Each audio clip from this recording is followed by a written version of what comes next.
La pêche en bateau c'est génial parce qu'elle permet d'être tranquille sur l'eau et puis de pêcher des postes inaccessibles du bord. C'est vraiment top. Par contre c'est une pêche que je découvre, hein. Ça fait pas longtemps que j'ai mon bateau. Donc je vais avoir besoin de vous, je vais avoir besoin de vos conseils. Alors n'hésitez pas à intervenir, à mettre des commentaires sous la vidéo parce que j'en ai vraiment besoin. Par contre je suis désolé pour le son parce que j'avais oublié mon micro, ma montre. J'avais oublié mon micro et puis du coup va falloir monter un peu le son. Allez, j'attends vos conseils.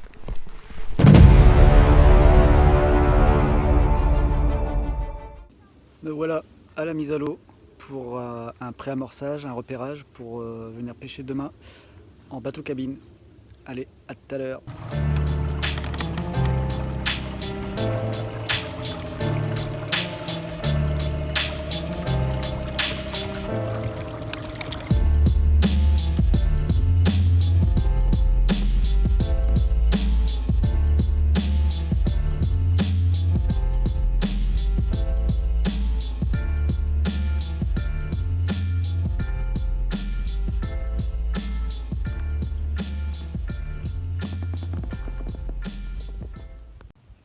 Bon, je cherche les poissons, je longe une roselière.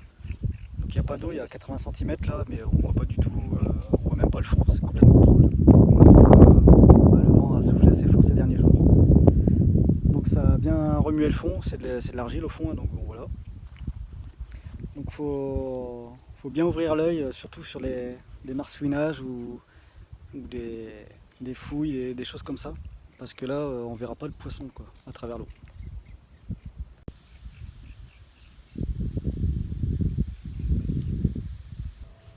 Bon, j'ai rien vu sur la roselière, donc là du coup j'ai changé de poste, on va aller...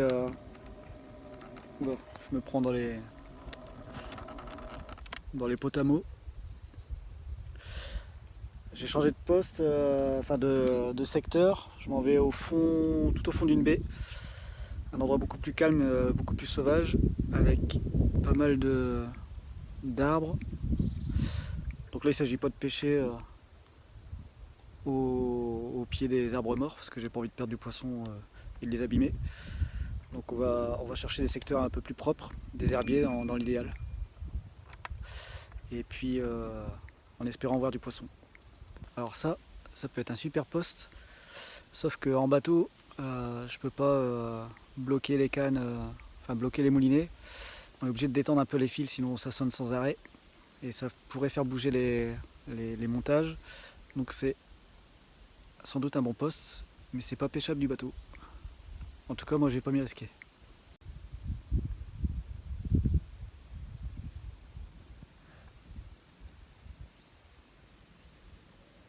Bon, j'ai trouvé un premier poste intéressant ici avec un gros herbier assez loin des arbres tombés dans l'eau là.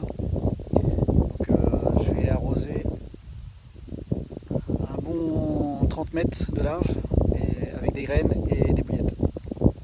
Le but c'est que les poissons restent longtemps ici à fouiller un peu dans le coin pour trouver toute la nourriture. Donc il faut qu'elles restent là, admettons elles arrivent cette nuit on va dire, il faut qu'elles soient encore là demain matin. Alors on a mis des noix tigrées avec du maïs. Des dumbbells à la pêche, là les bicolores. Je vous renvoie aux vidéos que j'avais fait sur les dumbbells et sur les bouillettes bicolores.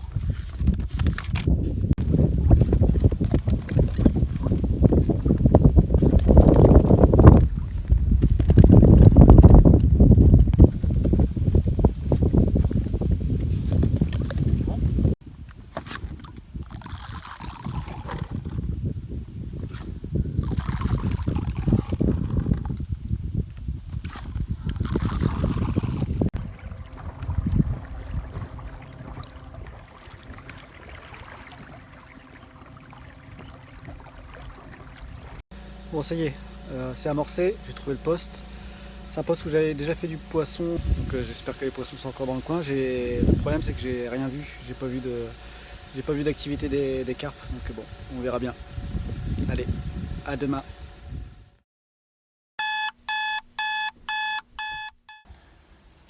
Bon allez, C'est parti pour la journée.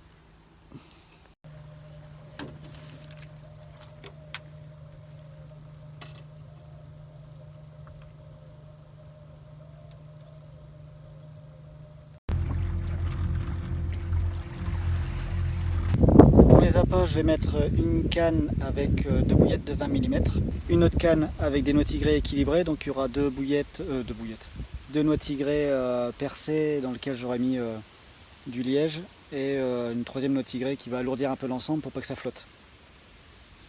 Et le troisième montage, ce sera un montage tricheur, une bouillette de 20 mm avec une noix tigrée. Comme ça, j'essaye 3 échages qui sont avec les éches que j'ai à ma disposition. L'outil indispensable pour la pêche en bateau, c'est le petit pneumatique. Il permet de poser les ancres, il permet de sonder plus facilement parce que c'est vachement plus maniable, de déposer les montages beaucoup plus précisément, de combattre les poissons, parce que du coup il y a moins de risques de perdre le poisson dans les herbiers, dans les obstacles ou même dans les cordes du bateau.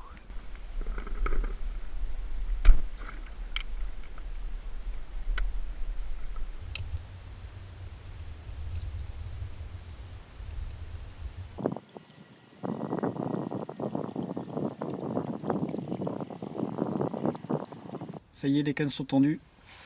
Il n'y a plus qu'à attendre avec un bon café bien chaud, parce que là en fait il fait frais. On sent bien que l'été est passé là. On est début septembre. Donc allez, santé.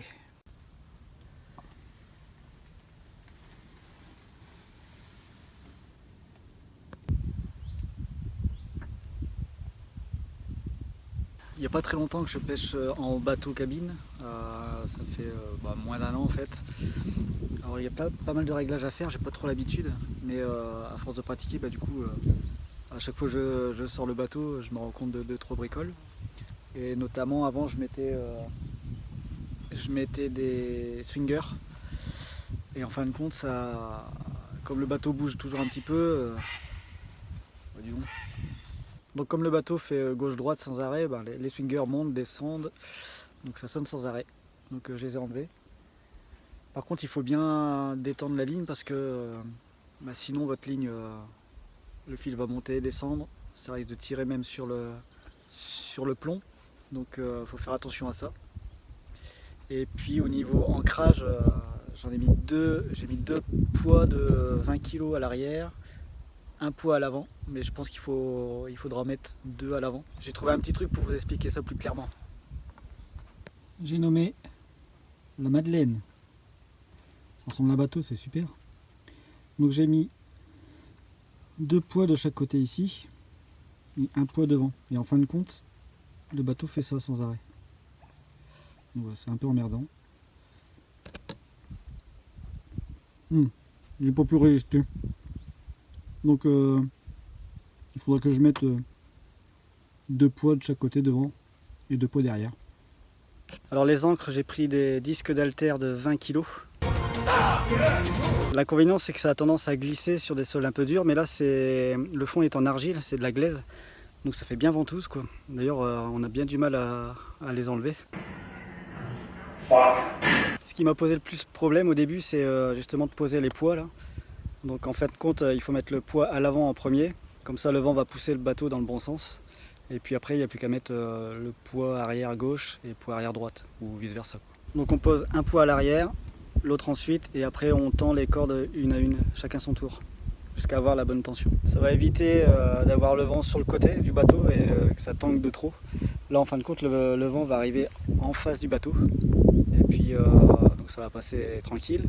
Bon, évidemment, si le vent tourne dans la journée, ça va être moins drôle.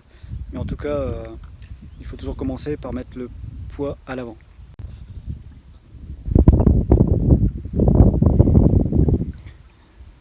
Il va falloir que je m'organise autrement. Un peu de rangement. C'est pas encore aménagé en fait le bateau là.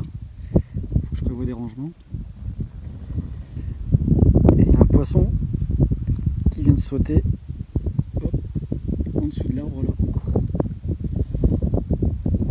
Mais trop dangereux, je risque de perdre le poisson. Comme je disais tout à l'heure, je pêche les lignes détendues, donc s'il y a un départ trop tard, elle sera dedans. pas de risque. Je suis pas là pour abîmer les poissons. Je préfère être capot à la limite.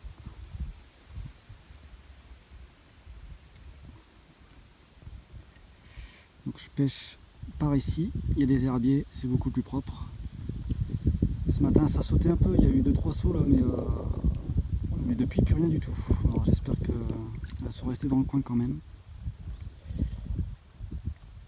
On verra bien. Alors c'est un secteur que j'ai fait au mois de juin, il y a 2-3 mois là. Il y avait quelques poissons à la clé, donc c'était sympa. Mais là aujourd'hui c'est capot, malgré avoir vu des poissons ce matin sauter à droite à gauche.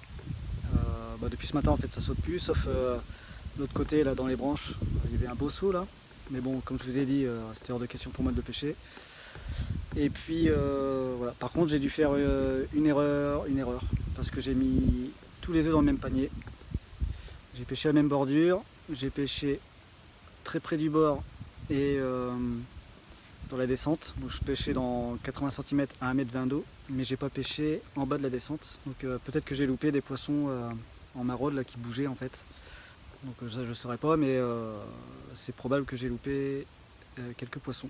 Et puis aussi j'ai délaissé la pléno parce que ce matin, comme j'ai vu toutes les activités en bordure, donc voilà, j'ai foncé tête baissée.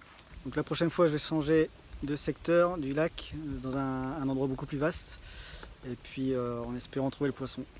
J'ai hésité à faire cette vidéo parce que j'ai pas fait de poisson, mais je crois que c'est quand même vachement important d'analyser pourquoi on est capot. Ça permet d'avancer, d'apprendre de nos erreurs. Mais j'aimerais avoir votre avis là-dessus, savoir d'après vous pourquoi j'ai pas fait de poisson. Alors vous avez vu, j'ai ma petite idée là-dessus, mais j'aimerais avoir votre analyse à vous. Bah oui, parce que j'ai créé cette chaîne, c'est pour partager ma passion, mais c'est aussi pour continuer d'apprendre grâce à vous. Alors n'hésitez pas dans les commentaires. Allez, ciao!